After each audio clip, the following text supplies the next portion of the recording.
If you want news and rumors that appeal, welcome to the Dusty Wheel. Hey, welcome back to the Dusty Wheel.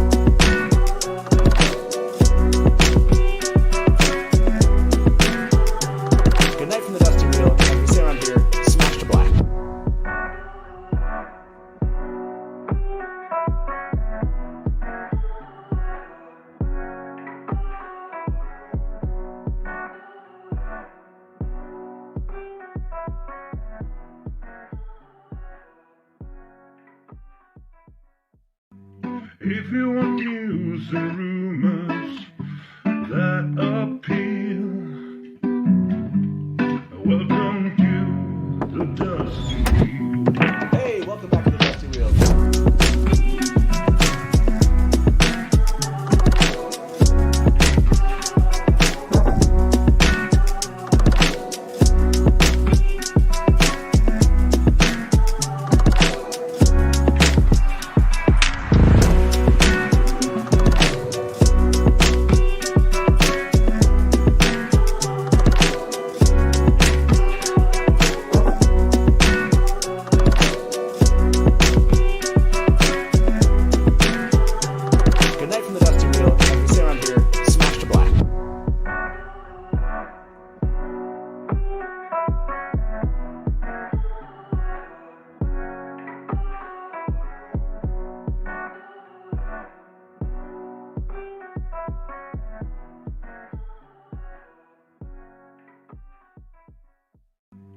If you want news and rumors.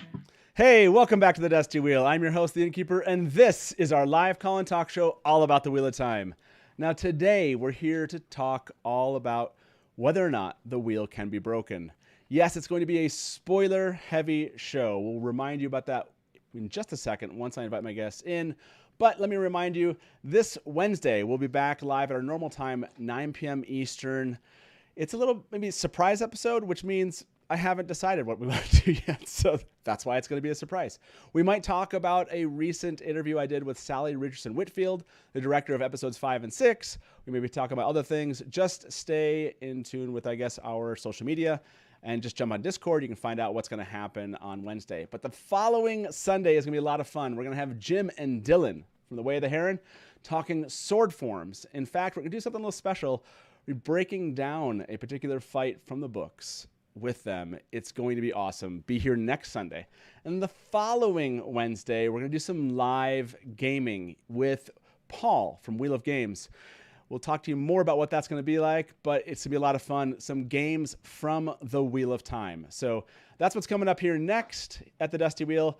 But you're here to talk theories, deep dive, metaphysics, cosmology of the Wheel of Time. And to do that with me, let me welcome my two guests today. Welcome, Snakes and Foxes from Twitter of Time and Doris from Theoryland. How you both doing today? Excellent. How are you? I didn't tell you. Oh, I forgot to tell you to you're supposed to do jazz hands or something. I don't know. It's there you go. Well, cheers. Thank you both for being here. I really appreciate you taking some time out of your Sunday afternoon and evening or night, I guess, to talk ridiculously geeky stuff about the Wheel of Time. That's what we like to do. So, are you ready for this? Are you both? Yeah. Let's do it. Jump in. Okay. So, if you want to, by the way, we'll talk with Snakes or Uri. As I'll probably jump between those two names today. We'll talk more about Snakes and Foxes from Twitter of Time, kind of what you've been up to at the end of the show. And like I said, Doris is my good friend from Theoryland back in the day. Doris pointed this out as we began, that we've been doing this for 20 years. So almost. Almost 20 years. I feel old. Yeah, you're not the only one. You're partly responsible for where I am right now and the fact that I have two kids. And yeah. Oh, yeah. Mm-hmm. That is true. That is true. Yeah. Oh my gosh. Okay, we should take a second. Here. You are one of the couples from Theoryland. Yeah, like Yep. children were born because of Theoryland. That Yes. is so cool. My wife always would say, you know, something about like, you know, Bon Jovi rock stars and such, where, you know, like all these people got married because of fandom. They love, you know, Bon Jovi and other things because she's a huge Bon Jovi music fan. And I'd be like, well, I'm a Wheel of Time geek, and people have gotten married because of that. Yeah. So that's pretty Getting nerds late since 1998. cool. Getting nerd laid since 1998. There you go. Yep. Yeah, that's awesome. I'd forgotten. That is not what we're here to talk about necessarily today, but thank you No. for reminding me, because that is a great beginning to the question that I have at the bottom of the screen. Can the wheel be broken? So to start off this discussion, I want to jump us into this idea. I want to get everyone on the same page. We're talking about can the wheel be broken? And before we do, yes, remind me, spoilers. This is literally going to spoil everything from the beginning to the end of the book. In fact, we're going to go right to the end of the books. So, like pretty quick in some of the quotes. So, yeah, I would say if you're here, I'm sorry. Like we're going to spoil things. It's the end. So go away and come back another day if you don't want anything at the very end, the whole meaning of the book spoiled. Okay, I think that's enough of a beginning. Okay, so let's get on the same page. We've actually quoted these things before various times, but in other shows, just talking about general things about the Wheel of Time. But let's do this really quick. I want to get both of your opinions on this. The Creator and the Dark One. Really quick quote from Robert Jordan. He answered this question in 2003. Said when asked about the Forsaken and are they part or outside of the pattern, he said, no, they're part of the wheel except for the fellows who have been balefired, who are now gone. No rebirth, resurrection, they're out. By the way, we're not talking about that. That answer isn't quite right, but we're talking about this particular part of this quote. The Dark One is outside of the pattern as the Creator is outside of the pattern, but everything human is inside of the pattern. So that's where I want to focus this particular quote. So just let's set the table there. The Creator and Dark One are outside of the pattern. Now, people have often asked this, like, what are they? And I think this quote kind of answers that. Martin asked this in 1996, how was the Dark One created? Is he a fallen angel, an inherent part of the universe? And Robert Jordan said, I envision the Dark One as being the dark counterpart, the dark balance, if you will, to the Creator, carrying on the theme, the yin-yang, light-dark, necessity of balance theme that is run through the books. So I think those two are really important. Maybe we can stop there. And to you, Snakes, is this how you envision, when you think of the Creator and Dark One, does this tell you anything about that relationship and what these things actually are? Yeah, they're primordial forces, right? So the Creator is the creator of all. And the Dark One is his direct opposite. Presumably the destruction, who wants the destruction of all. So they are outside of time, which is a whole nother question we'll hopefully get to eventually. Yeah. But yeah, it really speaks to, they are outside, and we know, spoilers, the Creator is not involved really. He kind of created everything and then walked away. But the Dark One, still there. Yeah, and let me jump to that quote. Robert Jordan, and these two, I'm going to mention these two quotes. One was from a letter to Paul Ward, and one was from Budapest Q&A, but they're in a single slide here. Robert Jordan said, no, the Dark One is not pure true power. Who says the Creator takes little interest in the activities of mankind? And I will neither confirm nor deny that the Creator spoke to Rand, and also said the Creator does not interfere, but there is clear evidence of the theological doctrine. So I love those 2 points, which is we always talk about the Creator doesn't interfere, but Robert Jordan will not confirm that he's not interested in mankind. So that's a really interesting point. What is your thought here, Doris? Do you think that do you think all the evidence we have is that the Creator is interested in mankind and the wheel itself? Or do you think that there is a standoffish nature, I guess, to the Creator's, interaction with the wheel and humankind? Good one. There was an interview question that I found from 1996, so that's way before, where he basically said that a perfect creator should create the perfect creation.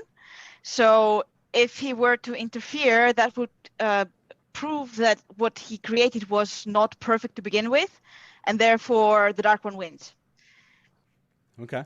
So that he paradox. doesn't interfere. Do you mean that? Does that suggest not interested though?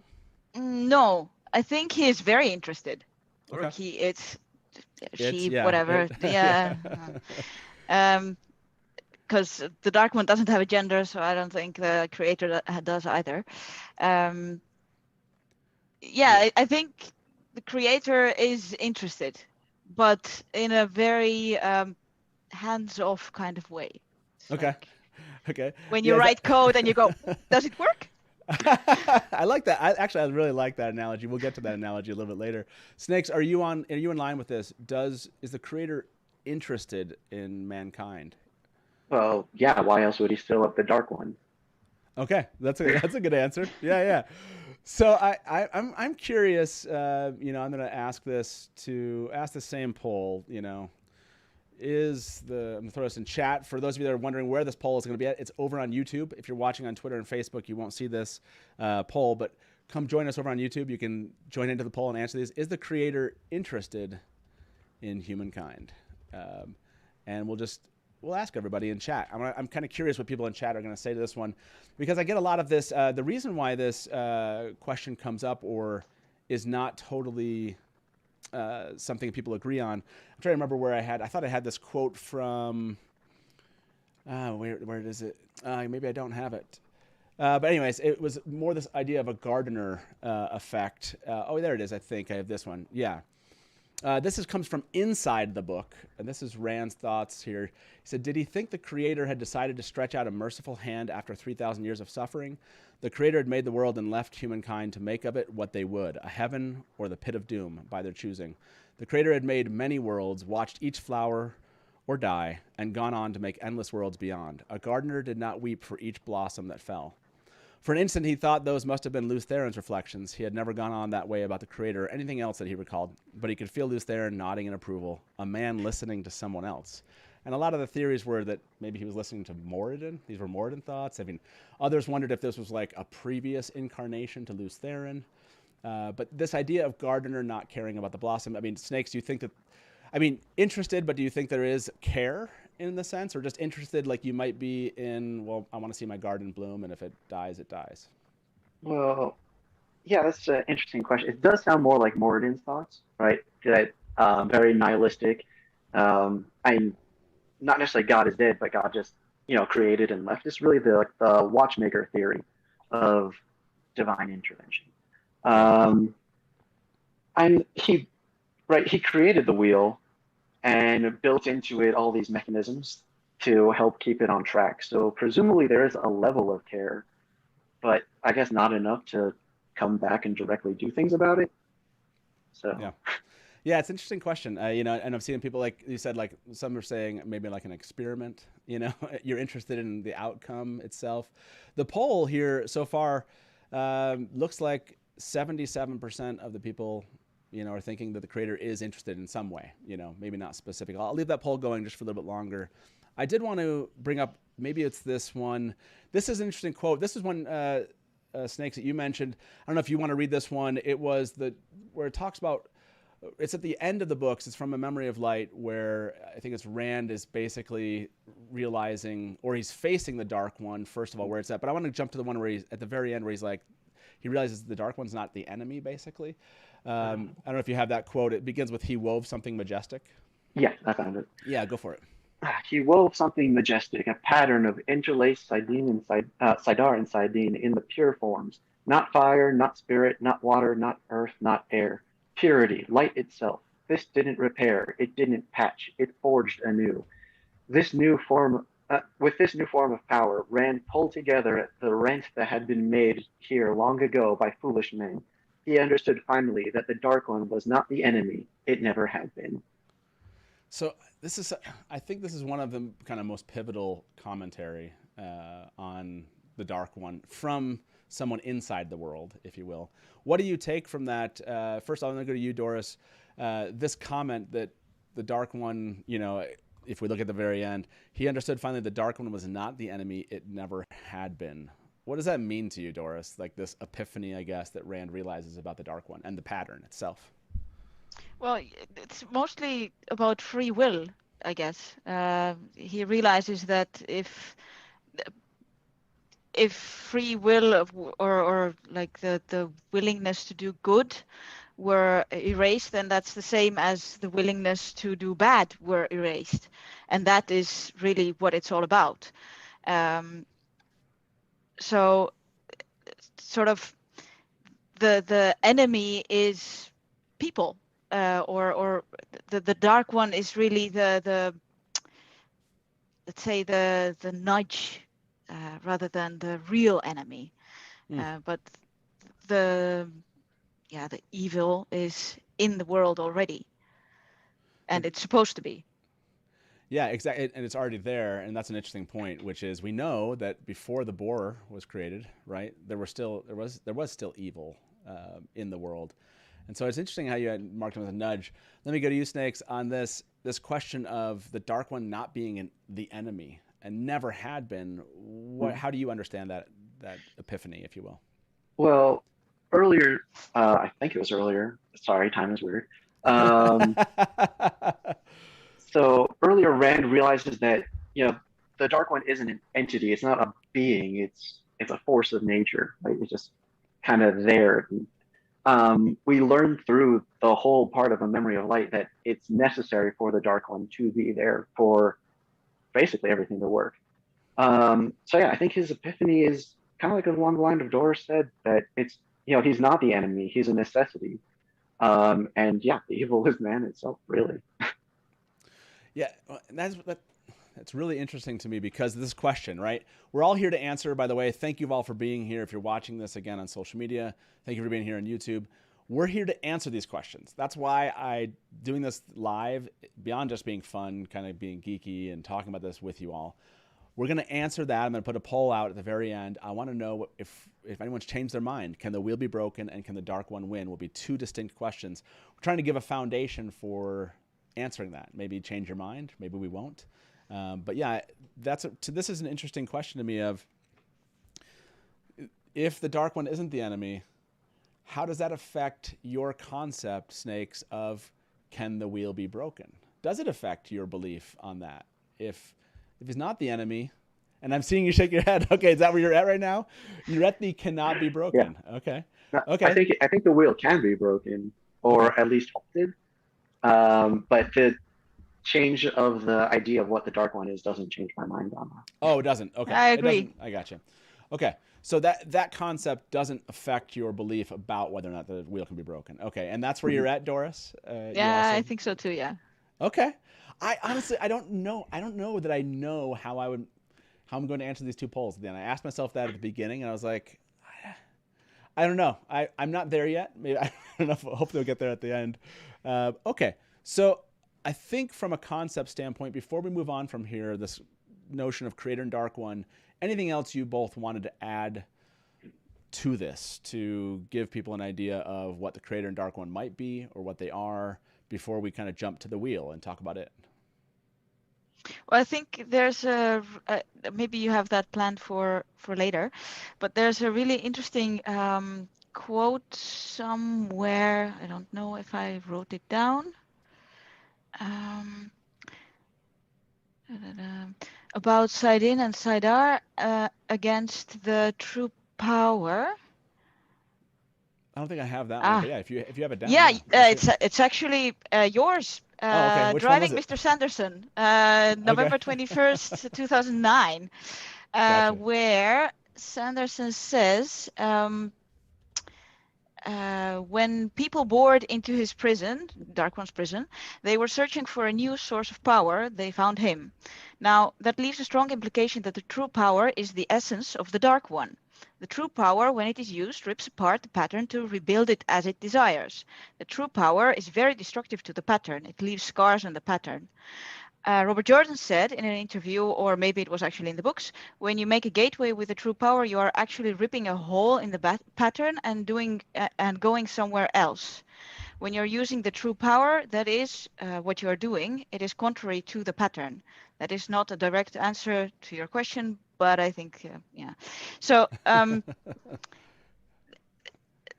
there was also a quote by Robert Jordan where he said that the true power is finite, whereas the one power is infinite. I thought the one power. So I thought he also said the one power was finite, but you would never. It was like it gets released. It gets recycled. So, yeah. Yeah. Right. So the question is, I mean, I don't think the true power does, or it Well, I would wonder have if to, that- because Yeah. you'd if think the it would wheel have to. keeps turning, then the dark one gets weaker and weaker and weaker and weaker. Yeah, that doesn't make. Yeah, I think that because Snakes brought this up, the idea of the two primordial forces, and them opposing each other. So it feels like they both. And this is one thing I think Brandon does make clear in that interview. Jordan didn't want to tell us too much about what was going on outside of the wheel. He kind of wanted to keep us focused inside of the wheel, because I don't know if you both have these questions, but I go like, are there multiple dark primordial forces? Is there only just one? How many have been imprisoned? Like How many times? How many wheels exist? Yeah, like are there multiple creators? That's where I get to go. And it wasn't the beginning; it was a beginning.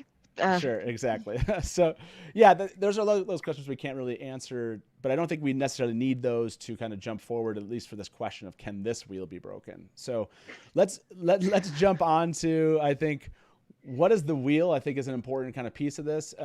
This is also Snakes, one you had kind of brought up as one you wanted to cover. That one about more than a simple mechanism. Do you want to read that one out too? Do you have access to that one? Sure, I can. Yeah, Here we go. So this comes from Robert Jordan. The wheel is more than a simple mechanism. Remember, the wheel can spin out Ta'veren, spin out heroes as a self-correcting device because the pattern is drifting from what it's supposed to be. We are not talking about something as simple as a spinning wheel at all. We are talking something more along the lines of the most complex computer you could possibly imagine. Okay, does that, Snakes, give you any... Does that lead you towards believing a belief about what the wheel is and whether or not it can be broken? When you hear him say that it's, as I've often said, the most advanced super AI, it's not sentient. He said that before, but it's the most advanced super AI. What does this tell you about the wheel? Well, this goes back to the clockmaker theory I referenced earlier, right? So the creator made this system that is conceived of as a wheel, but it's really more of a self-correcting system, I guess, that anytime we start to deviate from that pattern, because the drifts are built in, and I believe I have another quote somewhere that talks about how humans are actually responsible for those. It starts spitting out heroes of the horn and Ta'veren to self-correct. So I still think it's possible. We can get there later, but it's really hard to do. Yeah, and and I saw this request for one more time on this quote for people that maybe haven't seen this one or just kind of want to be refreshed about this. And by the way, I actually fixed this quote. I have to mark. It used to say "spit out Ta'veren" and "can spit out heroes." I went back and found the original audio because I transcribed this originally 15, 16 years ago, and realized I was really tired. It really says spin and not spit, but whatever. It's about the same. But yes, he said we're not talking about something as simple as a spinning wheel at all. We are talking something more along the lines of the most complex computer you could possibly imagine. So I think that's always a lot of people go Matrix. I mean, that's from an analogous standpoint, that's better than actually looking at a wheel and thinking it has 7 spokes and it's turning. Doris, does this quote, this concept of the most advanced computer you could imagine as the wheel, help you encapsulate a concept of whether or not you believe it can be broken or not? Yes, no. I mean, I still think it's possible to break it. Same as any good AI. You can still break it if you try hard enough. You just have to know how to and have the tools to actually get to it, hence, the war. Oh, that's interesting. The tools to get to the system to be able to corrupt it. Yeah. I think that'll be an interesting thing for us to we're gonna get there really soon here. So yeah, let's keep that. I'm gonna write that one down. Bore as tool of corruption. Yeah, that's an interesting avenue. We'll definitely need to talk about that one. I wanted to mention this last quote before we jump there. This actually happened at the same time. I made some changes to this one too. Look, I was transcribing it. Nothing significant changed, but I did change some words because I wanted to make sure there's a verbatim quote. At DragonCon, Robert Jordan said, "If you think of history being in a loop, then time must be in a loop. If time is a wheel, there is no possibility of change. Whatever I change now, whatever injustices I correct, the wheel will inevitably turn. And those injustices will return, the inequities will return. There is no possibility for change, therefore there is no impetus to change. So time and history are both in a loop in this world. A large enough loop that it's really quite immense." So then the person asked, "The sun will run out, will never go nova, will never die?" Question. And Robert Jordan said, "In this universe, no." So that's another level setting thing I think is important for people to understand about the wheel. We're not talking about a linear billions of years where suns die out and such system. It is a circular system that does I use the word reset, but whatever word you want to use, comes again over and over, and where injustices return. It's part of the pattern. The pattern's built 7 certain ways, and this is the system that he is basing this on. So to you, Snakes, this concept of it's circular, suns never die, not in this universe that he's created. Does that affect, or has it in the past affected, it seems like you probably knew that, so has it affected your concept of what the wheel is and whether or not it can be broken? Well, I know I spoke to you a bit about this. This is very Nietzschean in concept. He has something called the greatest burden, where you realize that all life's just going to repeat itself over and over again, and what do you do with that information? And you can see where Morgan gets his nihilism from. Like, well, everything's just going to repeat itself. Might as well just blow it all up. But yeah, it seems like just if you took just this quote, that yeah, the Dark One can't win, the will can't be broken, everything's just going to repeat itself forever and ever. Yeah, and that's what. Yeah. There's a quote here, and it's an interesting question from Michael McLendon here, right in chat. He said, "Is it too meta to say that the wheel is a literary construct of the creator and of Jordan to allow for the impact of individuals in the pattern story for the sake of the pattern story?" No, yeah, you can. Yeah, I mean he did create it for that purpose, but that's less fun to just say it's just a it's just a literary construct. It's more fun to kind of analyze in world, if you will, or I guess in the literary construct itself, and versus stepping outside of it and examining it that way. But yeah. That's someone asked this, doesn't Robert Jordan's last quote contradict a couple things? And I don't think Robert Jordan was saying there was no change. Snakes brought this up before, which was there is a built-in flexibility, as in things change from turning to turning, names of actions by people in the wheel, but the general format never changes of those patterns of the ages themselves. And I think that's what Jordan was saying.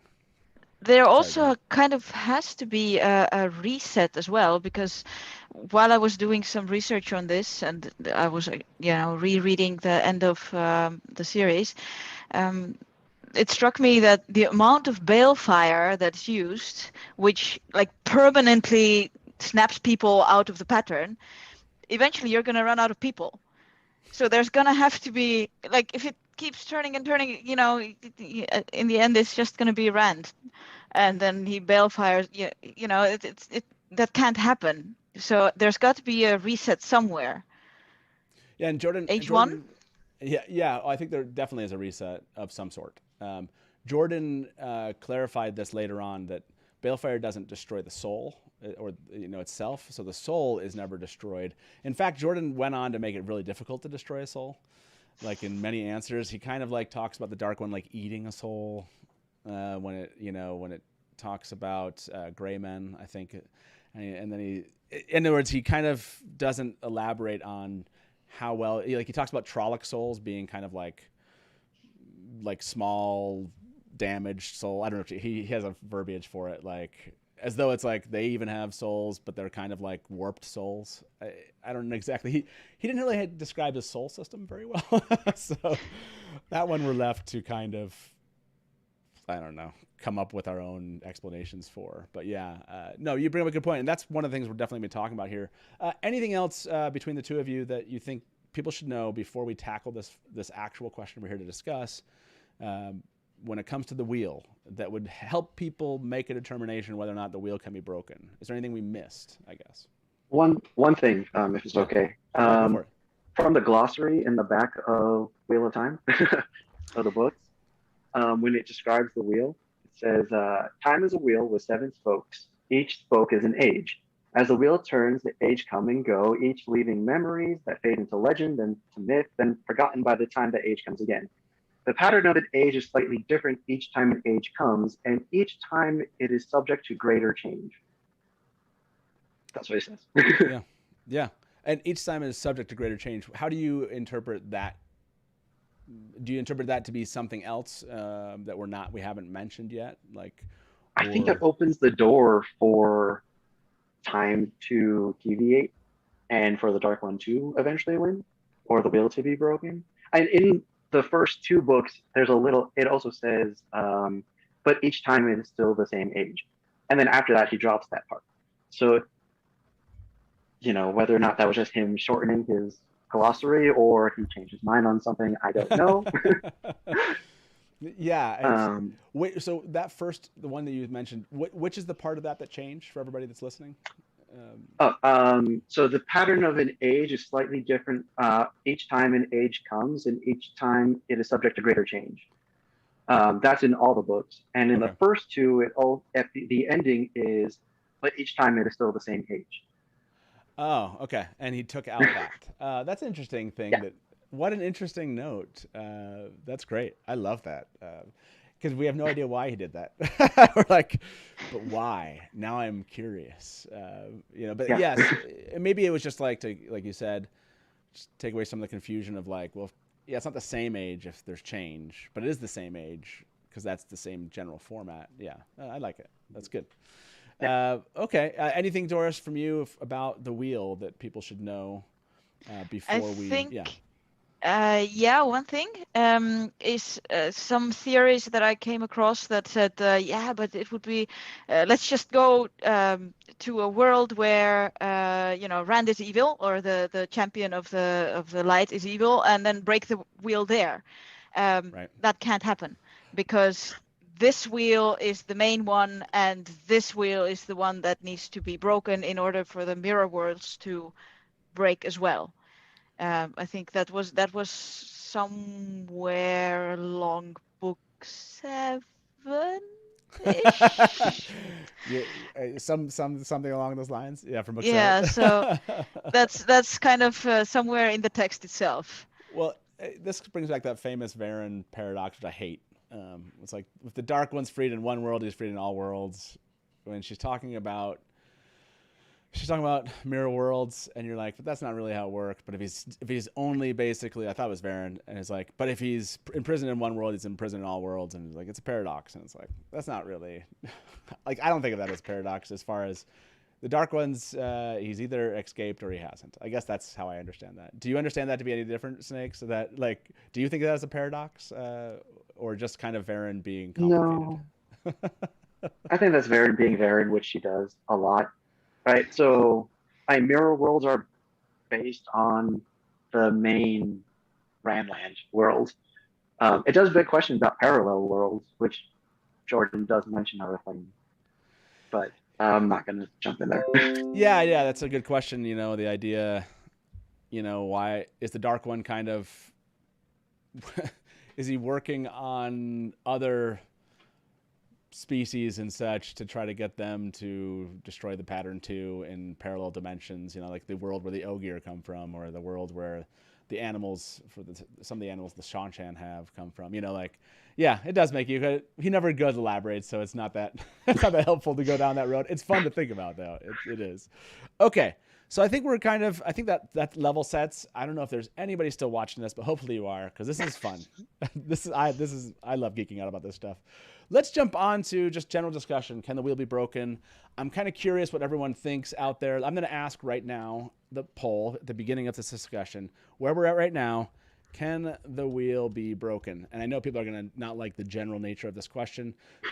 By the way, if you're watching us on Twitter or on Facebook, hopefully you enjoyed this sneak peek into what we're doing.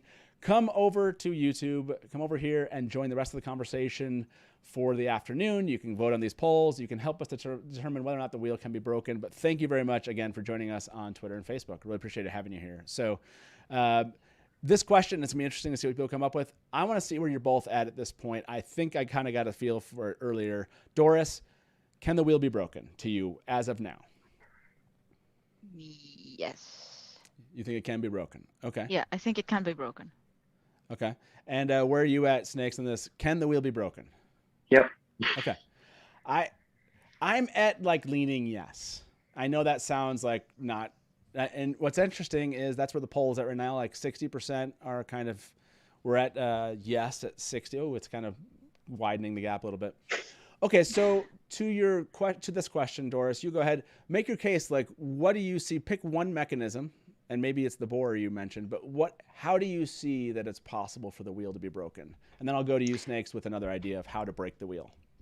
So the Dark One gets someone to channel all of the true power as balefire and just unleash it. Okay, so balefire as the mechanism. Now that is true. No, but true power also. True power, channeling balefire, and then just balefire? yeah. Okay. And that True would power just balefire, destroy everything. yeah. But I don't think he wants to. That's the thing. I think he can. I don't think he wants to. Okay, but and people brought this up, and I get told this all the time, and I'm not a mathematician, so I don't like this explanation because I'm like, don't just tell me math answers it. But I've been told this, and this exact thing has been told to me a couple of times. In an infinite system, anything that has a non-zero chance of happening has already happened. Since the wheel hasn't been broken, it has a 0 chance of happening. So is the wheel such a system? From the inside, I would imagine it's infinite, but do we believe the wheel is actually an infinite system? Okay, you're shaking your head no, Snakes. Why do you believe it's not an infinite system? Well, like from a human standpoint, it might seem that way because, well, we don't know how long it's been going or anything, but from a more cosmic level, there had to be a starting point, right? The creator created it.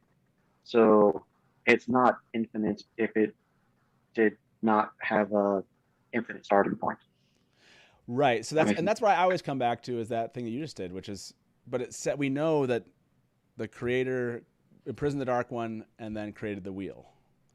We're not told that he imprisoned the Dark One and the wheel already existed, and has always existed.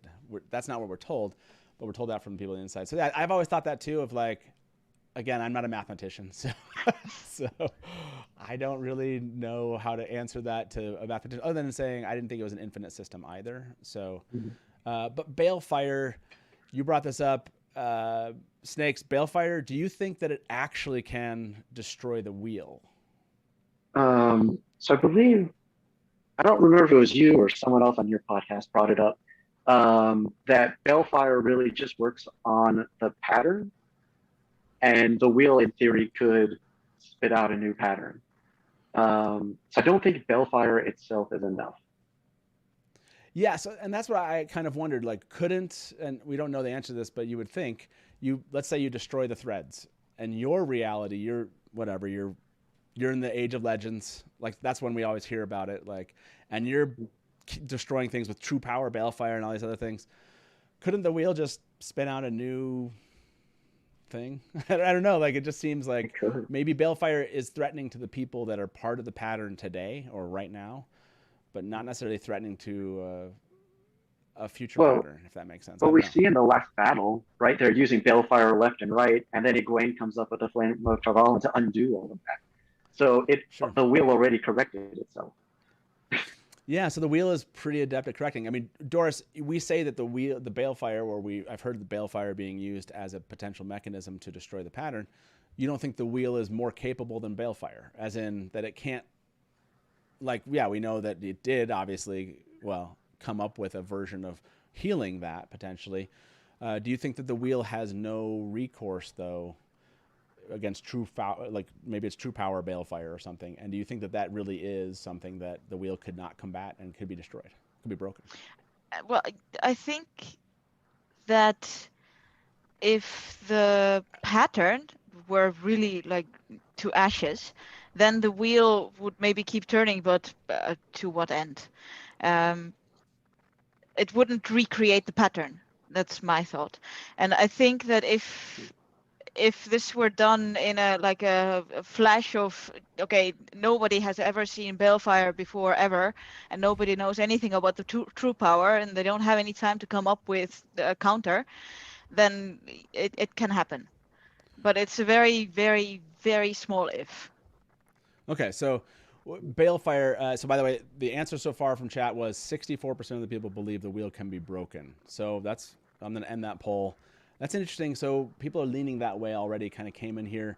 There's a quote there's a comment here from Ryan Muller said, "Isn't the Dark One as bound a catechism that gets said?" It is, but Robert Jordan has actually talked about the Creator imprisoning the Dark One. Like, that's something that he said happened outside of. And so people take Robert Jordan's word of, like, he's not repeating the same catechism as characters are. He's telling what actually happened from the outside. So I think that's where people tend to say yes, but no, if that makes sense. Like, okay, let's ask this poll question. Can balefire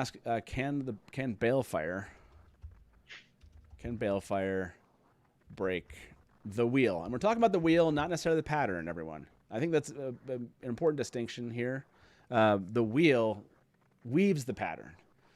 So yes, balefire can destroy threads from the pattern for sure, but can it break the wheel itself? That's really the question here. So, okay, what other tools are there, possibilities? If not balefire, Snakes, you said you seemed kind of pretty confident that you thought the wheel could be broken. What is the mechanism by which you think the wheel can be broken? Well, so it depends on concept of what broken is and what time is, right? Sure. So okay, yeah, let's do it. There's no reason we can't go there. We need to go there. This is gonna get heavy. So time, right, in its like essence, is kind of just like an observation of change, right? We have clock time because that's the only way we know how to keep track of things. We see the sun move. So it's kind of subjective in that, right? There's a philosophical term that consciousness precedes world. So we're the only things that perceive time because we're conscious of it. So with that in mind, stop me if I get too far ahead. No, that's good. So with that in mind, time seems to have this subjective feel to it. And at the end, in the last battle, Rand kind of talks about that too. Like, he yells at the Dark One that, why haven't you just killed us all yet? You can't, because you need to break us. And we see when Rand and the Dark One are dueling over the world, that when the Dark One claims that he won, right, everyone's just part of the dark. And then when Rand thinks, weaves that he killed the Dark One, Rand almost thinks that it's the same world, right? He says, like, he sees the shadow in Elaine's eye and he thought it was the Dark One. And the Dark One kind of laughs at him, like, no, you did this. Took away their free will. So that sense of change, I think, I don't know if necessarily it completely breaks it, but definitely halts it to a point of it might as well be broken. That time is just not flowing anymore. Like, there's no pattern to be had. Yeah, that's interesting. Because, so that's a good point. Rand's experiences, and people go back to this, do suggest that, if you believe that he really could have done those things, right? Rand does believe it for sure. And so that is a good question. I think that's a great theory for this, which is Rand believes that changes could be made and that he had almost access to do those. He could see what the effects would be, supposedly, on those changes to the wheel. And in essence, by doing so, breaking what the wheel is supposed to be a balancing tool. And I would agree with that designation. You can break the wheel if you break its initial intent, right? if it's meant to balance, and you take away the balancing capability of it, then you've broken the wheel. And that's how at least I'm understanding kind of what you're saying. Yeah. Doris, do you like this idea? Can, from the outside of the pattern, someone like Rand, who was able to, with the power he had and through the bore itself, maybe, and his status maybe as like champion of the light, all the accesses that he had and powers, potentially he could have reprogrammed the wheel, changed the wheel in some way. And is this proof to you that it could be broken? Yes, I think yes. But it's also yes and because Always. because I very much agree with what you said, Uri, about Rand seeing that the choices that people make, that he himself makes, that they're vital to the turning of the time, to the turning of the wheel. But he also recognizes that it's not just him. It's Right. also Lan, it's also Matt, it's also Perrin, it's also all these people who get spun out again and again and again, and who need to go through those choices again and again and again. And he also contemplates how much effort the Dark One had put into breaking their will, to making them give up. So if they were to actually give up, but not just Rand, also others, then or maybe, I don't know, maybe if Moiraine had given up, or if Perrin had given up, then that would have made Rand give up. So it might have been like this domino effect as well. I don't think it would have been just on, or well, yeah, might not be just Rand who's the most important one here. Yes. Yeah. Yes. Go ahead, Snake. You're gonna say something. I was gonna say I agree. I read a theory on Theoryland. I don't remember who it was. That said, like, if Rand won, eventually there would be an uprising, and someone would combat the dark.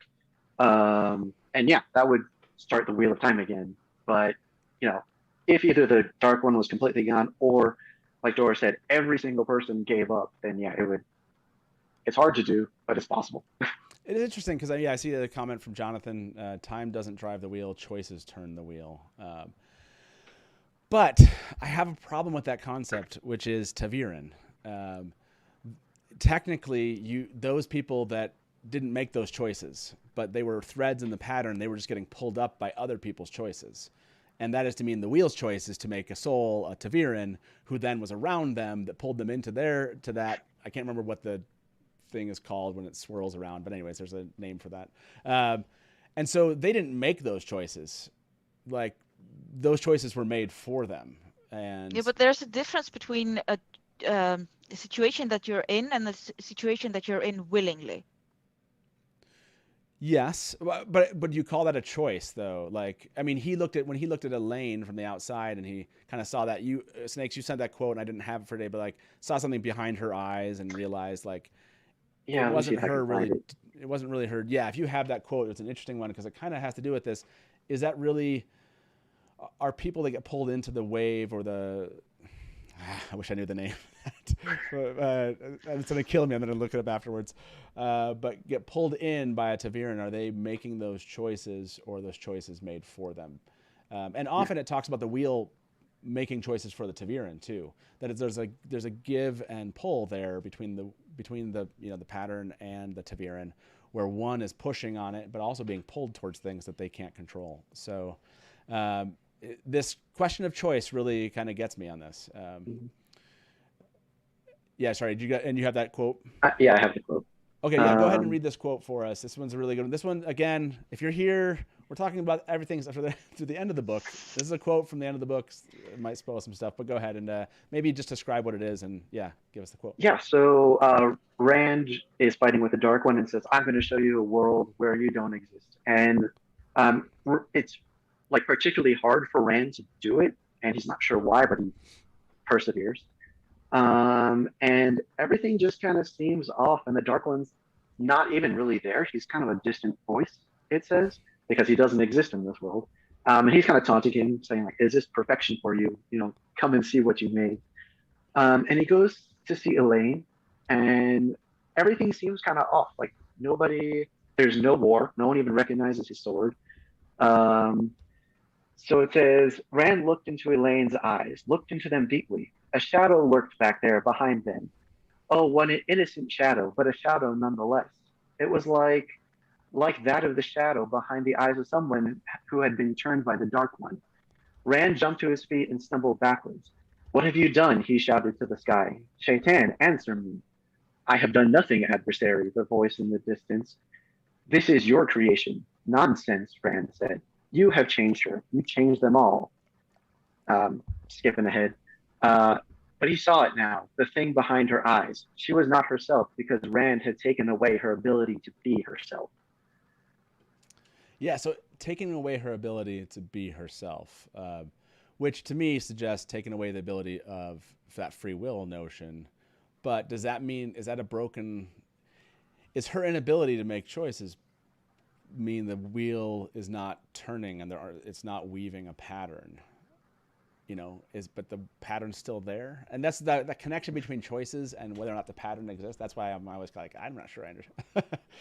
Does that make sense? Like, I don't know. Was there a pattern on that world? Is there a pattern in such a world? Or is it just corrupted? Has the wheel been broken at that point to you? Probably a pattern, but no wheel. Okay. Maybe. Or Could that happen? Maybe a pattern, but the a wheel broken, goes off the rails. It's a broken pattern, I guess. Yeah.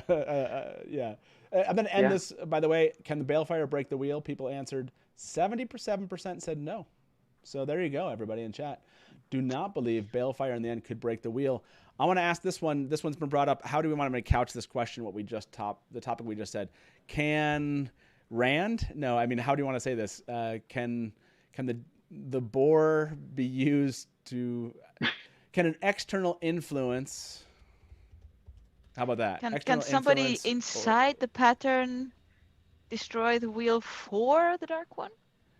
Yeah, I don't know if is that the question. I'm trying to think of the way. How would you couch the mechanism you were talking about, Snakes, in a poll, for example, like breaking the wheel? Is there a good way to say that we can ask viewers? In like one question, I'm trying to think. I was gonna say, like, can a force or a power or someone with can someone or thing external to the pattern change or break the wheel? I don't know. That's yeah, that's a big question, but I can't think of any single phrase. or individual with power. I'm going to try outside the pattern, break the wheel. Hopefully you understand this question. Hopefully you understand this question, because I do want to ask this. I mentioned this to a friend about this topic, a third mechanism. If people have questions about this, I get it. It's a funky poll question. Just deal with it.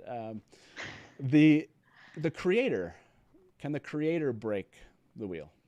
I mean, the creator created the wheel, so theoretically, couldn't the creator change its purpose? Couldn't the creator, if it has the power to create it, change it in some way or stop it from turning?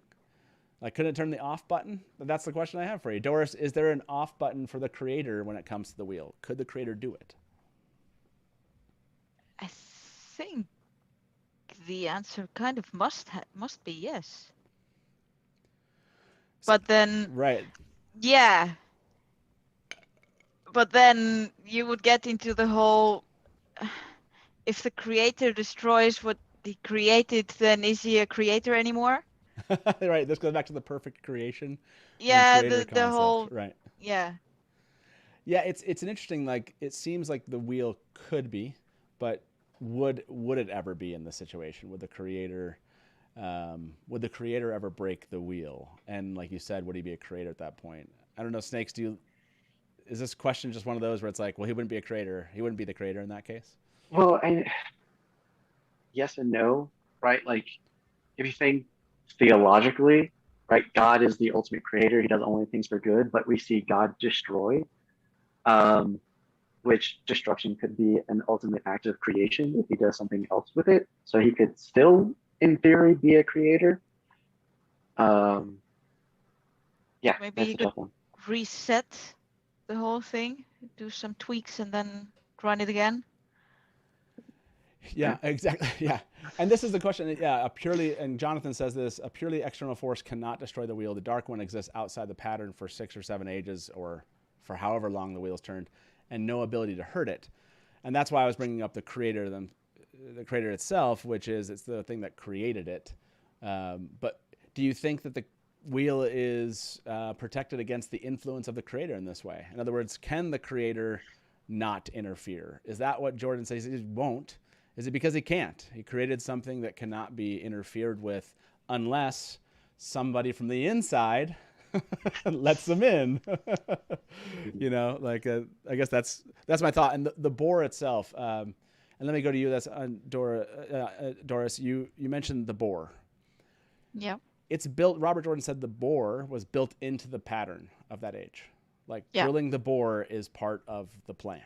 It's not like a random thing that it allowed to happen, and so I guess the question I have for you is, can the wheel really be broken if the creator built in something where it allowed access to external influences?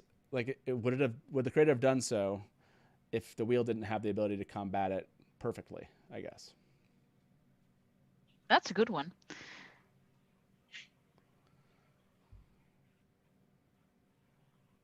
I'm not sure. I mean, there's been references in the books about something along the lines of, if the wheel could be broken, it would need to be broken in the end of the third age in Randland.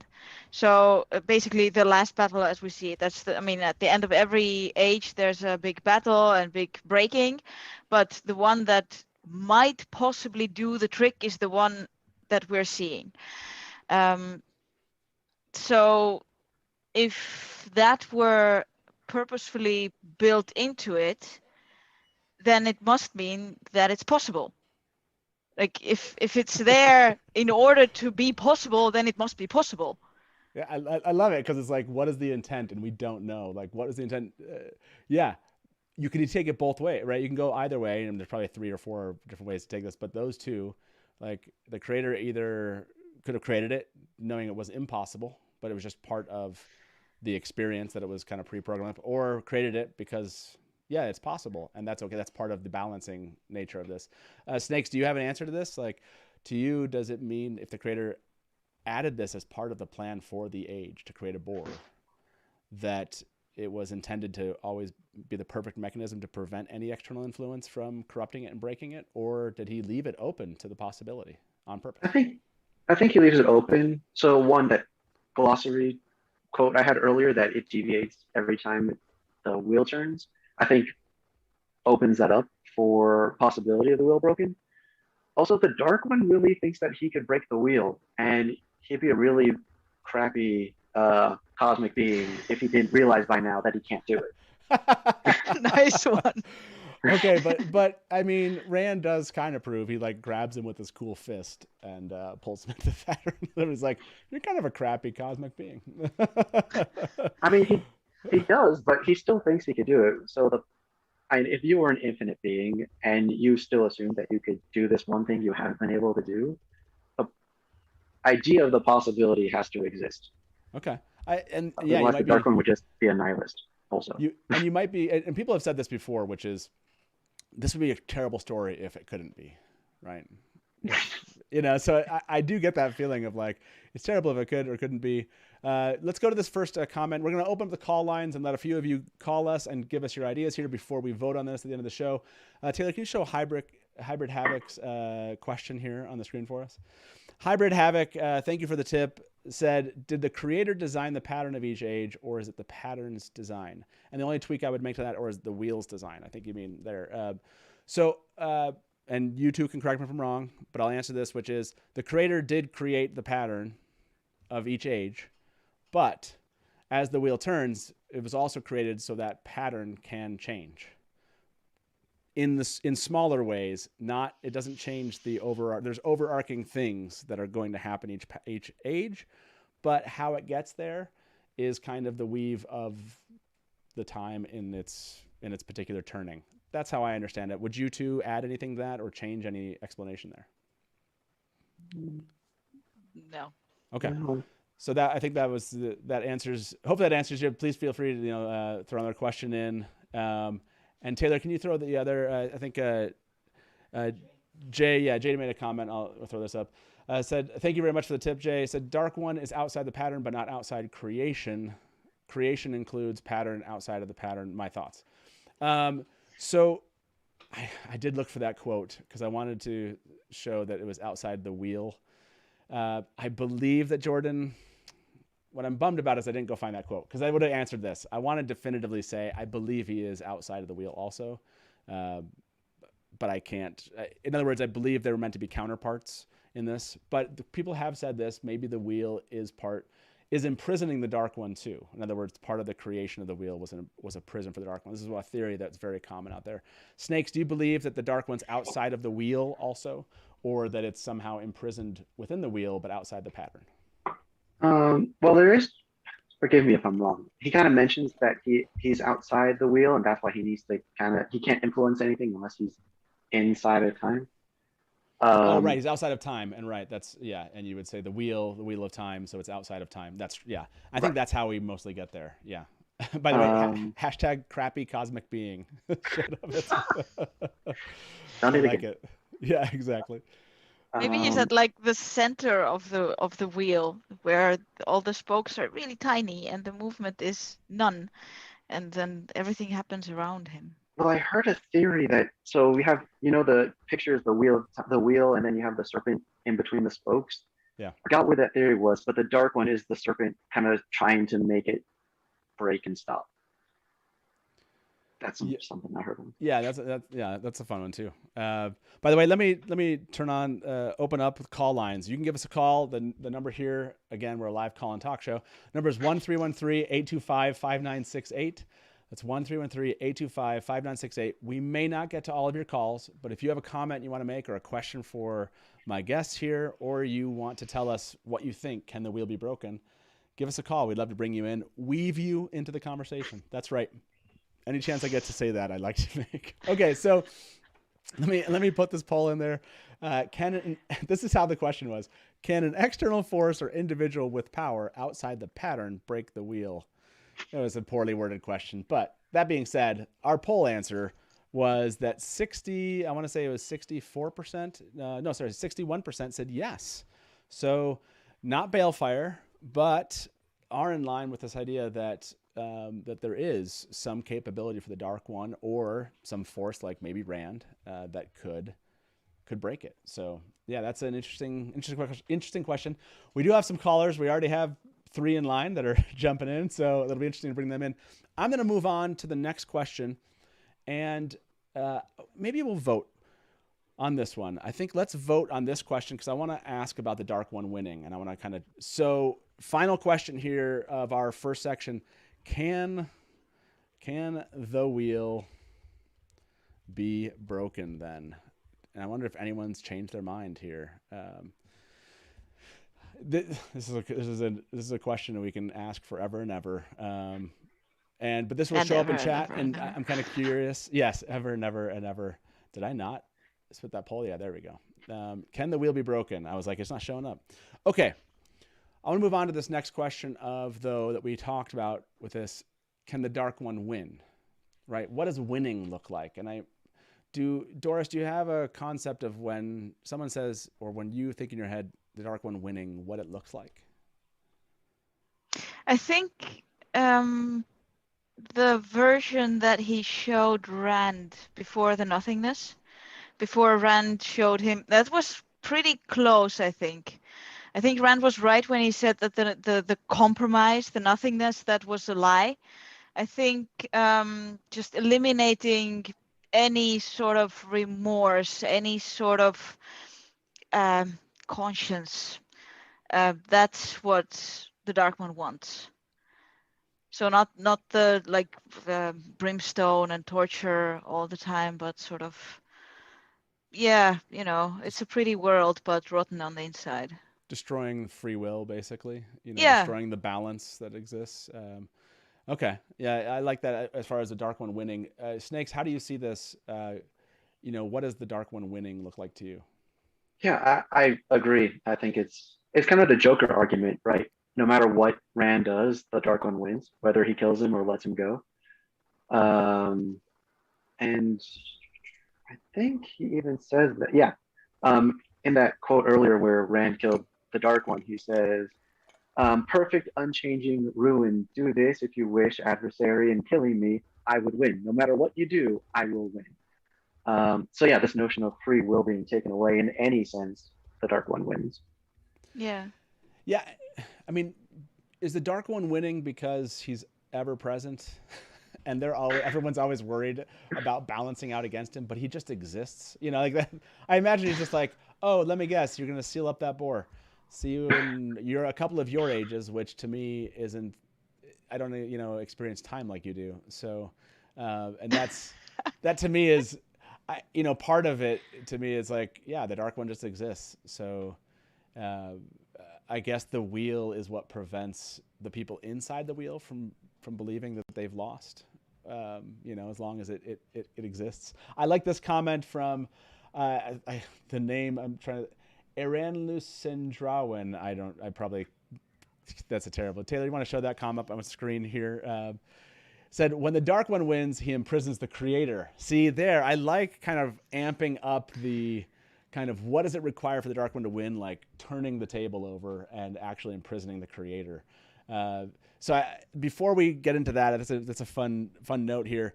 We do have callers. Let's bring them in. Like I said, for those of you that are calling, I don't know that we'll be able to get to all of you, but we'll do our best. We'll take our very long distance caller first. Stubble McShave. Stubble, welcome to the Dusty Wheel. How you doing today? I'm doing good. How are you guys? Fantastic. It's awesome to hear from you. So, what is it you wanted to share, at least about these questions, or do you have answers for us? I have had a few metaphors in my head even since I read the books the first time ages ago, and like the wheel is the prison, right? And I think the reason for the wheel to exist is to imprison the Dark One. It's the purpose of reality. So when the Dark One, in the scenario where the Dark One is gone, then there's no purpose to life or existence anymore. The reason for people to exist has left. That's why the light have left their eyes. They have no purpose in life anymore. So the Dark One needs to be there in order to reality to have meaning. It's an interesting question, and I want to bring this up. Hey, before I let you go, I want to take this question to our panelists and talk them through. Before I let you go, what was your answer? Can the Dark One be? Can the Dark One? Can the wheel be broken then, in your mind? The wheel can be broke. Oh, at least the pattern can be corrupted. Okay. Because another metaphor I've had is that I've always seen the one turning of the wheel as a human cell division. So you have your correcting methods with Tavern and so on, and that would be equivalent to the correcting mechanism to avoid mutations in a human cell in the division. But there is a drift and there is mutations, and eventually the human cell, the pattern will be corrupted, and then you have the broken wheel in form of a corrupted pattern or destroyed pattern. I like it. I'm going to let you go, and we're going to talk about one of the concepts you brought up. Hey, Stubble, awesome to hear your voice, man. Appreciate you calling in. We'll talk to you soon, okay? Okay. Bye-bye. Bye. So this idea of the lack of in other words, it seems like the wheel was built to work with the existence of the Dark One. As in, it's like the wheel requires, I would say, probably the creator to also exist. In other words, it seems like it was built on the knowledge or basis of its existence. Do you think that, that's what we're being told at the end of this, Snakes, which is if the Dark One doesn't exist, the wheel is broken because its whole concept is balance, and it requires this external force to it in order to engage its mechanisms and it'll work, if you will. Yeah, I completely agree. It's fascinating time as a prison, right? The wheel is basically changing the stakes of imprisonment at each age for the Dark One, kind of change it up a bit. But yeah, I agree. Like without the Dark One and the Creator, I guess too, has that balance, it wouldn't work. Yeah, it does seem like that's why Rand kind of questions what to do with that power that he senses that he might have. He's like, this seems dangerous. That's why, Doris, do you get that feeling like the absence of a Dark One, basically the Creator wouldn't have created the wheel, would have created it differently? Like, can the wheel in your mind exist without the Dark One? Well, as we were talking, there was two things. One was a question that somebody asked somewhere in a theory. I don't remember anymore. Hang on. Right. There was a theory I found on Theoryland from 1999 that the Dark One's prison is the Creator. So, and then there's also theories like, but then the Creator also created the Dark One. Yeah. But as we were talking, I was the imagery of the war coming over and over again, and the Dark One getting like I got like this image in my head of the Dark One, minding his own business in his nothingness, and then the boar comes and goes, "Ow!" and he pushes against it, and then is minding his own business in the nothing, and then the boar comes, "Ow!" So kind of has to. I love it. You're like the nothing. He's just existing in nothingness, and he's like, "Why are you bothering me? I hate you. I'm gonna corrupt you." I like it. Go do your other things. That's funny. And then he just deals with humans, and he hates it. You can just tell how much he hates it. He's like, he doesn't. He's he like, doesn't Demon like Dread, how are things going? And Demon Dread's there trying to fool him, and he's like, I know everything. Just shut up already. It's like, I've been through this. We've talked. We've talked like 7 turnings ago. You tried the same move on me. This is stupid. I don't know why I still do this stuff. That's how I think of it. Let's bring Jack into the call here. Hey Jack, welcome to the Dusty Wheel. Hey, how guys. you doing today? Good. How are you guys? Thank you Good. for having me. Absolutely. So what are your thoughts about our conversation? So she touched on my theory from Theoryland back in '99, but Nice. I was going to expand on it, was that he is the creator, but when he created the wheel and the patterns, that's when he trapped himself, and now he's trying to get out. Wait, you're saying the creator trapped himself? So the dark When he created it. Okay. He's at the center of the pattern, like was said. So when he created everything at the center, he became trapped. And now he can't get out. And now he's the Dark One trying to get out. So, okay. So Nice what Rand runs into, how does this work? What Rand runs into is like creator turned Dark One, or is just like a portion of the creator, which is like the dark side of it? How would you interpret that whole thing at the end of A Memory of Light? Well, he's technically powering the wheel. His essence is powering the wheel, and he's trying to get out. So he set this thing in motion, and it's going on its own.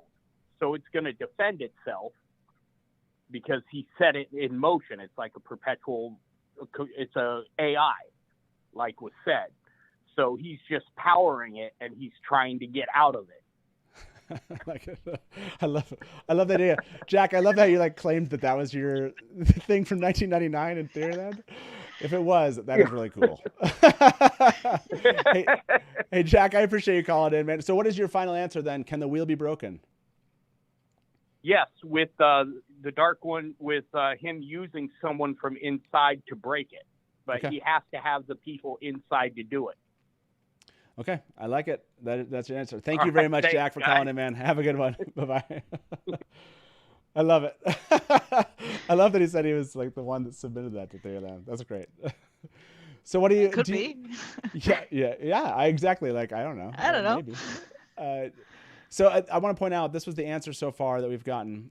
Can the wheel be broken is at 57%, which correct me if I'm wrong, isn't that less than what we started with? I thought we asked that question at the beginning and it was higher than that. That was in the 60s. It was like 70s. Or Yeah, 70s, 60 or yeah. 70, yeah. Yeah. So, wow, look, we've changed hearts and minds. Way to go, everybody. Yeah, not in the direction we wanted though. I don't know. Like that's really interesting. I'm so curious, like what in the conversation, or maybe it's just different people, right? It's like all the people that were here were like, yes, the wheel can be broken. I'm out of here. I'm not watching this. And the people that had stuck around or came later, they're like, no, it can't be broken. That's what it is. I'm going with that. So I'm going to end that poll. Thank you so much. Taylor, can you show 9L's comment there? That's pretty funny.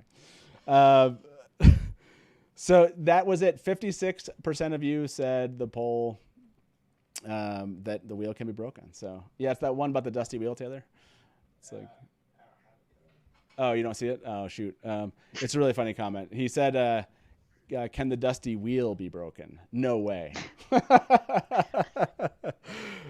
That's good.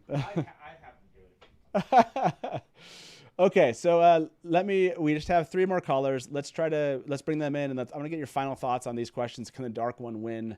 But let me bring Adam into the show. Adam, welcome to the Dusty Wheel. How you doing? Hi, I'm doing well, Matt. How about yourself? Fantastic. So what have you thought of the conversation, and yeah, what did you want to add to it? So I got one question, one sort of statement. Okay. Well, actually, no, it's also a question. Do you think the wheel actually exists, like, existentially, or is it just because in the early books, it's also described as, you know, the serpent eating its own tail, which later just kind of becomes a symbol for the Aes Sedai, which is based off of the, I can't remember what culture it comes from, but Ouroboros, the snake eating its own tail, which is the time repeating itself cyclically forever and ever. So that leads me to believe that the wheel's not actually the wheel doesn't exist. It's just a way to explain a phenomena in a way that we can comprehend as humans. So yeah, I mean, because it exists. Oh, I was gonna ask Snakes. I was gonna ask Snakes to answer this question you brought up. I mean, do you think, like Adam's saying, Snakes, do you think that it really is, like Jordan's like, yeah, there's a wheel and all this stuff, but it's really just meant to be something that's meant to explain what the experience is happening to these people? If I remember correctly, Jordan seems to think that that's the way it actually is. Like, time is a wheel. It's cyclic. It's fixed. I think he said that. Forgive me if I'm wrong. But I mean, I think it works better if it's just a concept, right? Because we do have the Ouroboros, and you can step outside of time. Yeah. Okay. So both. Both. Doris, do you believe that Jordan that there is a super AI as part of his cosmology, basically, or as close as it approximates to a super AI, that is actually created by a external force that's the counterpart to the Dark One that people call the creator? That this force did create this thing in which all of time is at least exists for the people inside of this wheel. Do you believe that is the actual thing that's there, or do you think it's more of an existential kind of concept that's just used to explain what people are experiencing in this world? I think it's a kind of an existential concept, but with, going back to one of the quotes you mentioned at the very beginning about about this world being the one where the sun never goes out, it keeps going and going and going and going. So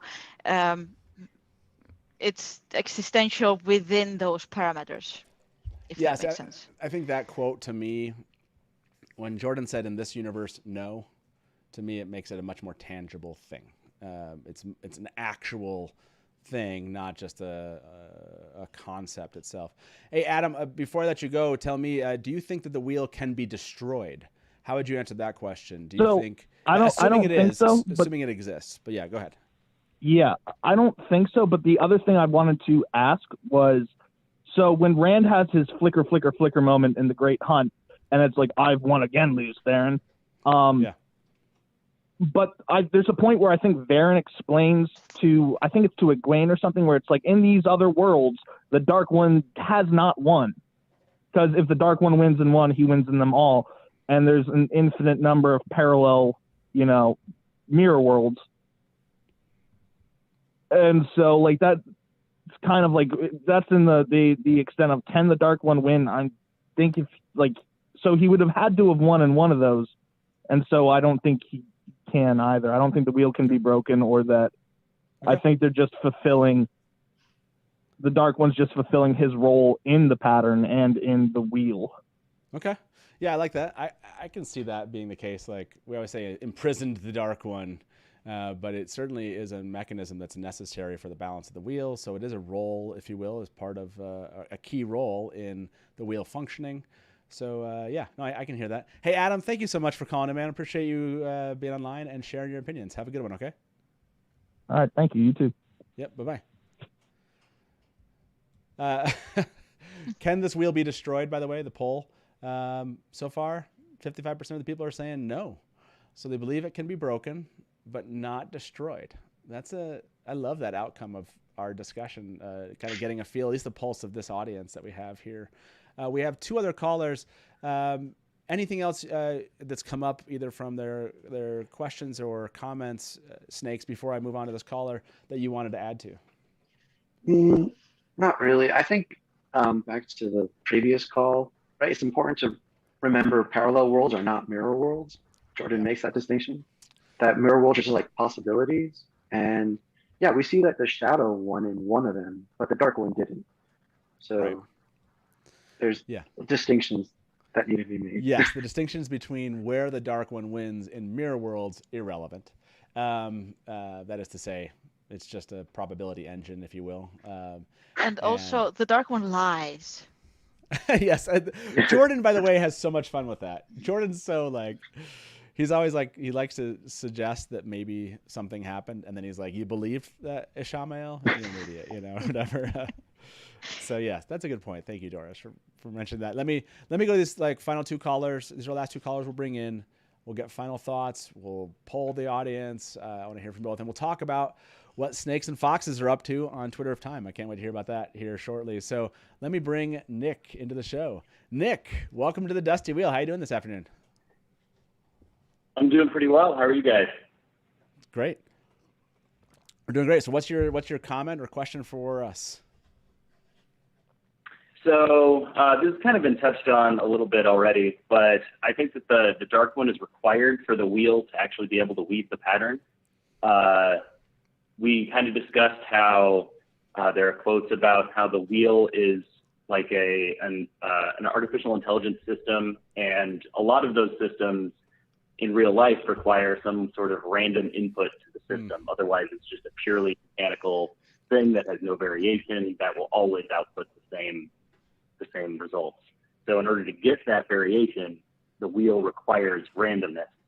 And that randomness would normally exist outside of the pattern and just be input to the wheel as it's turning and as it's weaving the pattern. But when the hole is bored through the Dark One's prison, the Dark One is then able to directly touch the pattern, which is different from it just existing to feed the weaving of the wheel, or the weaving of the pattern.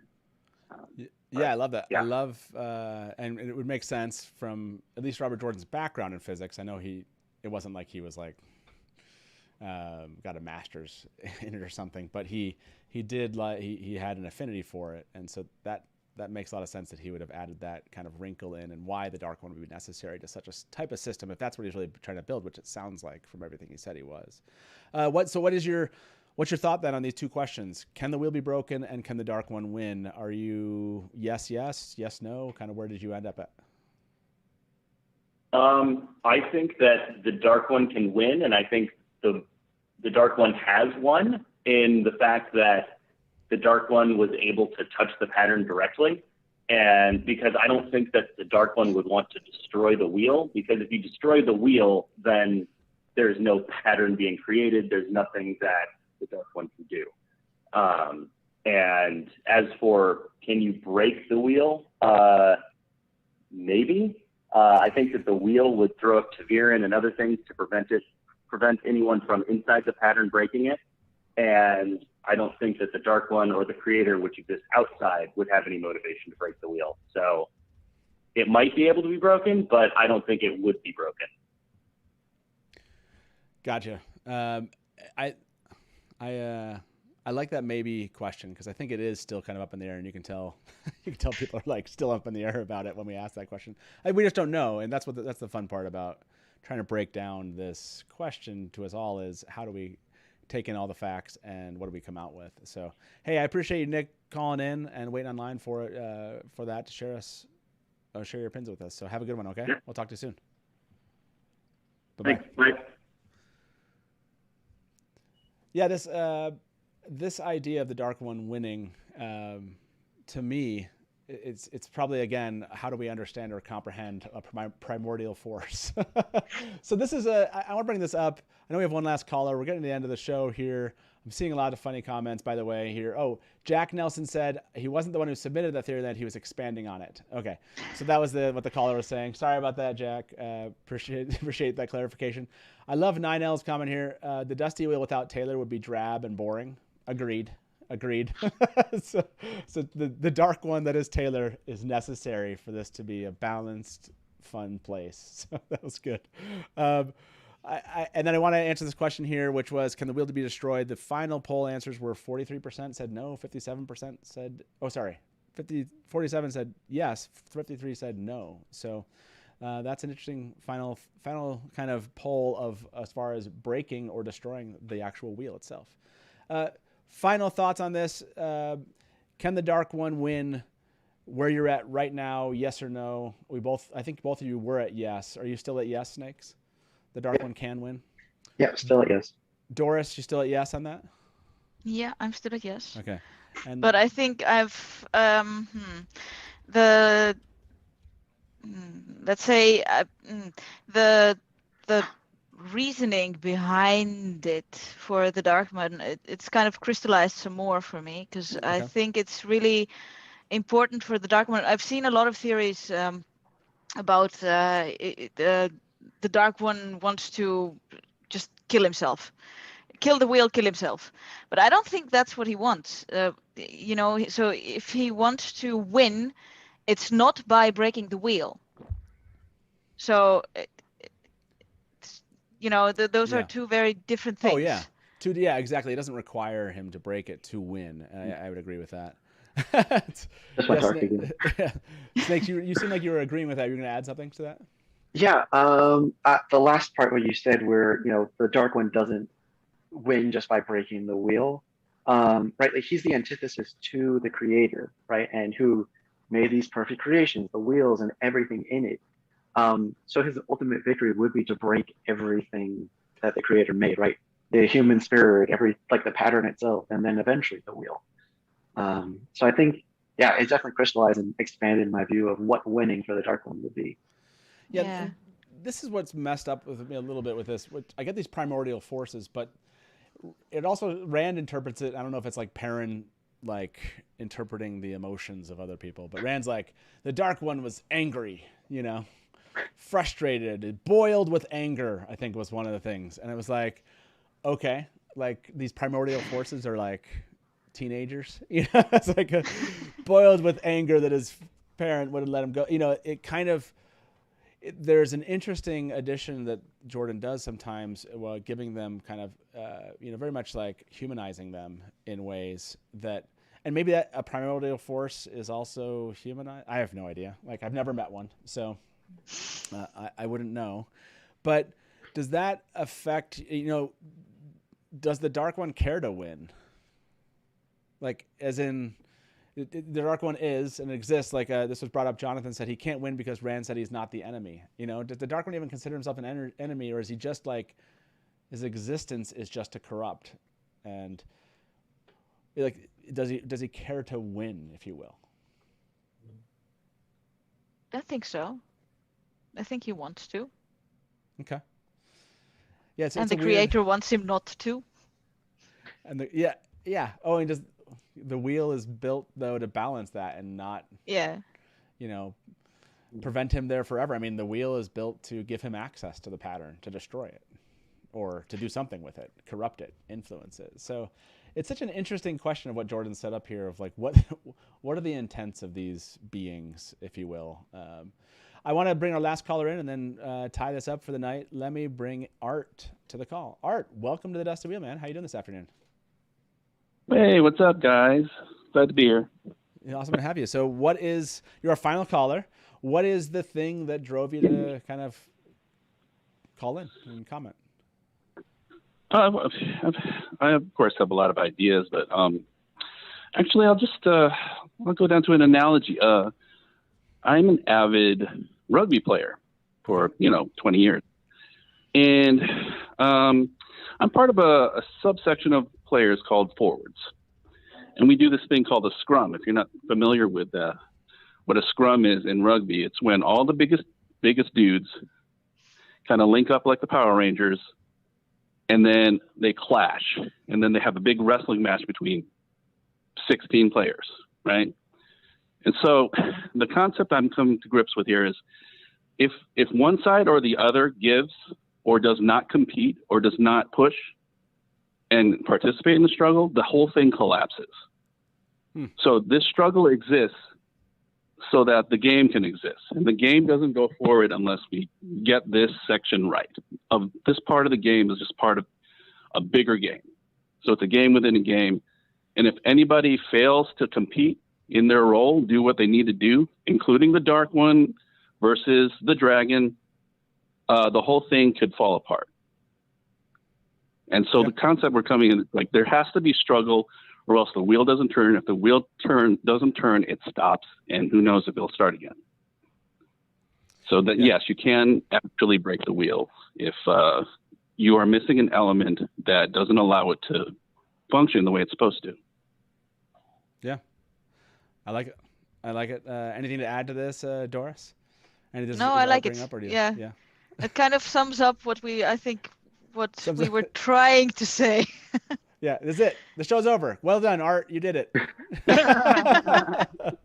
I do like Matt. Well, I actually don't think the creator is in the game at all. I think he's the referee. And he just makes sure that there's a competition, and he makes sure that nobody breaks his rules, and everybody refers to him as Sir, including the Dark One. I love it. I love that it's the referee between the wheel and whenever the Dark One decides to show himself. Matt's Pips made a comment that's really, really, really funny. I like. He said, "I think it's cute that the dark and the light keep having this massive fight over and over without understanding they're both kind of necessary." Yes, it's the adorable story that we call the Wheel of Time. It is very cute. I agree. Well, Art, thank you so much for calling in. I appreciate you kind of creating like a capstone to the conversation like that. Great comment, man, and hopefully we'll see you in Discord later. Definitely. See ya. Bye-bye, guys. Thanks. Bye-bye. Okay, this last question. I know we didn't set any terms of agreement as to what is going to constitute winning, but even with that in mind, whatever you believed Dark One winning or not meant, the poll said 75% thought he could. So again, really interesting. Wheel can't be destroyed. Most people said, yeah, it can't. Wheel can be broken. People were like 57%, but the Dark One winning, people have a concept in their minds that he can win a variety of ways that don't require either of those things to happen, clearly. So yeah, really, really interesting. Okay. Well, I have lots of other thoughts. Oh yeah, let me make this last comment from Sky Dragon here. Said, Looney Theory, wheel needs to be broken. The Dark One created the wheel, now poses as creator. Real creator is imprisoned, trying endlessly to corrupt Dragon enough to break wheel plus restore linear time. I love it. Thank you very much for the tip. I love the Looney Theory that they've switched places and the creator's trying to get linear time back in order to free everyone. And yeah, I love it. I love this. I love this concept of Looney Theories coming in right at the end. It's appropriate. So, okay. With that being said, any final thoughts from the two of you? Let me go to you first, Snakes. Any final comment you wanted to throw in here, just about everything we've discussed before we say good evening for everyone here? Just real quick, like the concept of free will, right? The light and dark fighting with each other. I think we tend to forget that these cosmic beings don't have free will the way we do, right? Because they're not given choices. And it's interesting that the Dark One calls Rand the adversary. He's like, I just want to do my thing and destroy. And Rand's like, nope, back in the bore. Yes. That is good. Doris, any other last thoughts? And sorry, Matt's pips out there. Sorry about that. Look, I'm live and I just say stuff. That's what happens. Apologize about that. Doris, any final thoughts for us before we call this good for the day? Nothing new. It was a really fun conversation, though. I really enjoyed it, especially, having that's a loony theory, having a creator who accidentally imprisoned himself into the wheel and then gets poked every now and then in order to push the wheel forward. Yes. And then push the wheel forward and gets poked again and again and again. That would turn anybody sour. I do love the idea that the creator was like, this moment where you guys kind of create this nirvana of existence, that's when we're really going to get the Dark One involved. We're going to just destroy everything that you've created. I love that. I love that idea that that's the moment that he's like, this is when the bore is going to happen in the Age of Legends. It's appropriate, I think. He knocked them down a couple. Yeah, wow. Yeah. Destroyed their world, I guess. Knocked down is the wrong terminology there.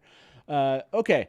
So before we go, though, I keep on saying this. Uri, Snakes and Foxes on Twitter of Time. Like, what made you want to be like use that character account, if you will, and what have you kind of created there? How can people interact with what you're doing? Because I know you do some Zoom calls together. Yeah, maybe just to kind of explain the account and what you guys are up to. So why this account? There are weird creatures that aren't fully explained. They're from a parallel world. They feast on emotions, and they show up like 3 times. So picking a character account, I picked the most vague one that I could do the most with because I'm not really bound by rules. So you could find me on Twitter. That's pretty much the only place I'm at. Some Discord, but not really. Have fun with it, right? I play around. People think I'm just fairy tale. I know Raj is constantly calling on me for Wednesday is for betraying hope. Now that Wednesday isn't necessarily a thing. And every Wednesday afternoon, my time, I'm Mountain Time, and Thursday evenings, I do what we call Seal to the Tower. That's it's a Zoom call. I try to make them. The Wednesday one with work, it depends. Just hang out, nerd out. It's not always Wheel of Time related. There's no real, can't think of the word. There's no schedule for it. We just kind of talk. I know Max Pips does one on Saturdays, and Adelona Sedai does. So Max Pips is called Steel to the Stable, and Adelona Sedai does hers somewhat irregularly, and that is Sealed to the Shawl. Sealed to the Stable. Yeah. So we all kind of expanded out, and lots of Zoom opportunities just to hang out and meet each other. Yeah, I mean, please do if you're on Twitter. Twitter of Time is always fun.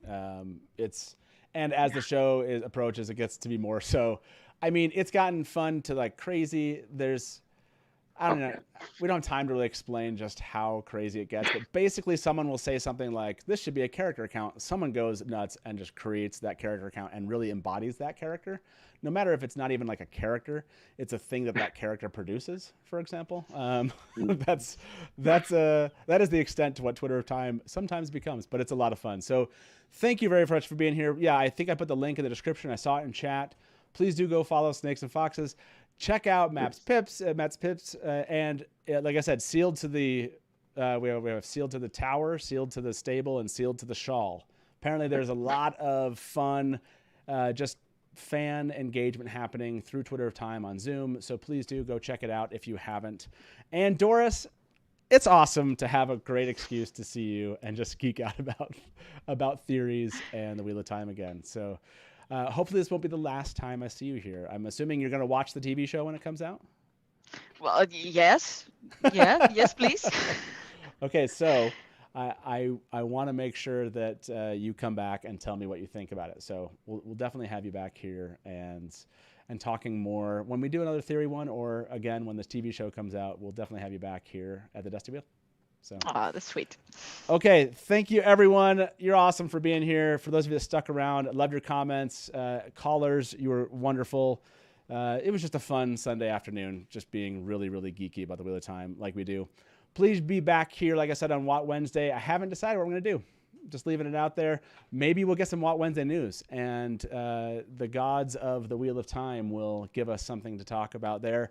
Maybe we'll do another deep dive. And like I said, maybe we'll talk about my interview, or I can't really call it an interview, my one-to-one chat through the GalaxyCon Live with Sally Richardson Whitfield, where I got to speak to her for about 6 minutes, and it was a lot of fun. So be back here Watt Wednesday, 9 p.m. Eastern. And as we say around here, good afternoon from the Dusty Wheel, and smash to black. Welcome to the Dusty Wheel. Hey, welcome back to the Dusty Wheel. Okay, hold on one second. We're not making this a thing. I know we did. We came back 700,000 times the other day. Just a reminder to everybody, we do Discord right after this. So if you want to catch us on Discord and keep this conversation going, check us out over on Discord. I'm sure one of our admins will throw the link in here, or you can find it in the description of this video. I promise, not coming back. But like I said, smash to black. Welcome to the Dusty Wheel. Hey, welcome back to the Dusty Wheel. You went right to kill it. Look at you. You're already. You're just done. I mean, this is like this is one really of the well. biggest scenes. And now I'm like, great, my turn. And if you don't like that, and you want to say, well, Robert Jordan could have made the two rivers all white. He could have, but he didn't. So, Just complimented me on my dress, and as you can clearly see, I'm not wearing one. I see Naomi as something along the lines of a Shadar Haran analog. It does make sense why it outlasted the breaking. Yep. See, this is why I have Therese in the show, because she's going to correct everything that Hey everybody, welcome to the Dusty Wheel Show. What? Meme Off Challenge. Yay! Curved, like baby face mounted on like a huge body.